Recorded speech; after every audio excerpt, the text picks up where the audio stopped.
All right, so to start with, I have my pork butt here, and we're gonna make the guisado style pork. So let's open up this baby right here. I'm gonna go ahead and move my other proteins out of the way just very quickly.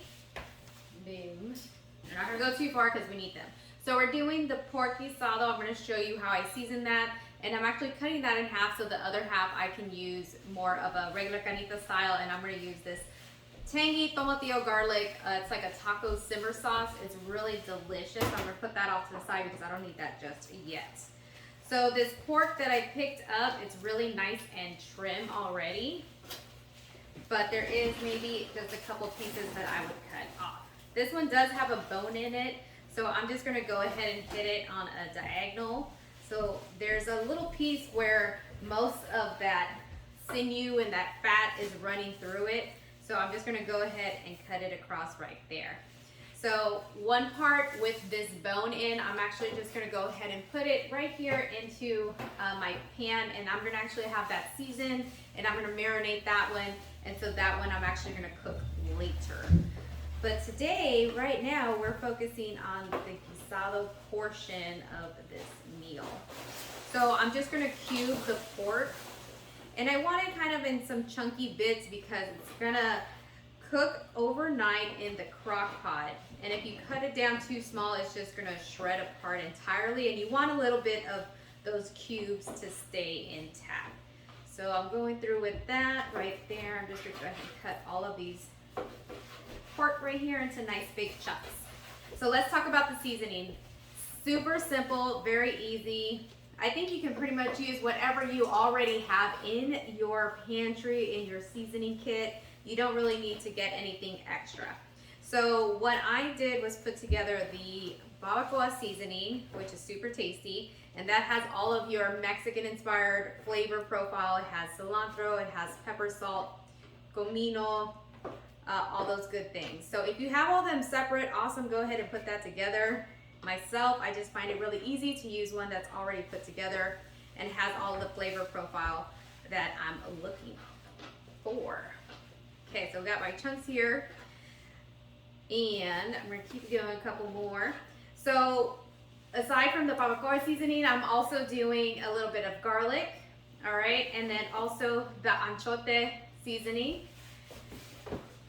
Luna's gonna come over here and start seasoning up this pork right here. Yeah, and talking a little bit about that barbacoa, I find it a little peppery. However, you use it, like, Janelle loves it because she likes pepper. I love it. My stomach doesn't sit well with pepper sometimes, so I have to use it in moderation, but I absolutely love the flavor on that. Yes.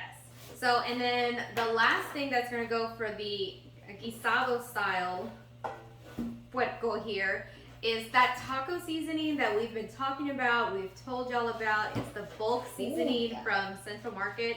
It's the HEB version, and they have it in their bulk section. It's super tasty. It's the Central Market Taco Supreme seasoning, and I actually think it has some of the San Antonio paprika or the San Antonio chili spice that you like to use. Yeah, it's called San Antonio chili, and I really love it. It is very deep and bold in flavor. If you like chili typically in your meals and you're a fan of pepper, you'll probably enjoy that one. So I got all my pork cut down now. There's a few pieces that I'm not going to use. That's okay. So I'm going to go ahead and put these nice and flat so I can give them a good seasoning all the way through. So this guy, as I mentioned, barbacoa seasoning. And I went pretty liberal on the seasoning. So I'm going to do one side, I'll flip it over, and I'll go ahead and hit that other side. This guy too, he's definitely showing the red from the Taco Supreme seasoning, but it had absolutely great flavor, so might as well use it. Yeah. And then a great talking point actually about the bone in. So the bone in, since we're cooking it nice, low and slow, it's gonna have enough time for all the bone marrow, that all the nice nutrients that are found inside the bone itself to seep out into the meat and kind of get a little bit more nutrients out of your food than just kind of doing it quick and fast on the saute pan. Y'all know I'm a fan of that hot and fast. style of cooking, but since we've been embracing the crock pot, might as well add some good nutrients to our diet. All right, so that is fully seasoned. You know, if you can see the seasoning, you'll taste the seasoning. Yeah, right? there we go. So this is all you have to do. Now it's just gonna go straight into our crock pot. And as we mentioned, we're gonna go ahead and cook both of these pieces. However, part of that larger piece is gonna go with that little seasoning. I'm gonna put that off to the side so I don't forget about it. And then this goes straight in. The last thing you'll have to do is add a little bit of liquid. So make sure you're adding at least about 2 cups of broth. Any kind you have is fine. I prefer using vegetable stock, but if you have beef or chicken, whatever you have on hand, go ahead and use that. Put that on low, let it go overnight, and then you'll have some delicious Puerco Guisado ready for you in the morning. Yeah, absolutely. And like I said, we're cooking it low and slow. Let's just say you were cooking it on the high setting.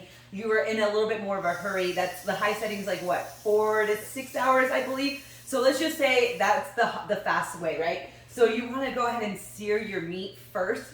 Sear both sides of the pork before you pop it in there. But since we're cooking it nice, low and slow, it's gonna all the juices and everything's gonna melt together anyways. So that's how we're doing it. And then just a little bonus tip to get you, hey, if you have some crunch time, or if you're doing it in the morning, you want to have it for lunch or in the dinner, you could go ahead and sear off your meat.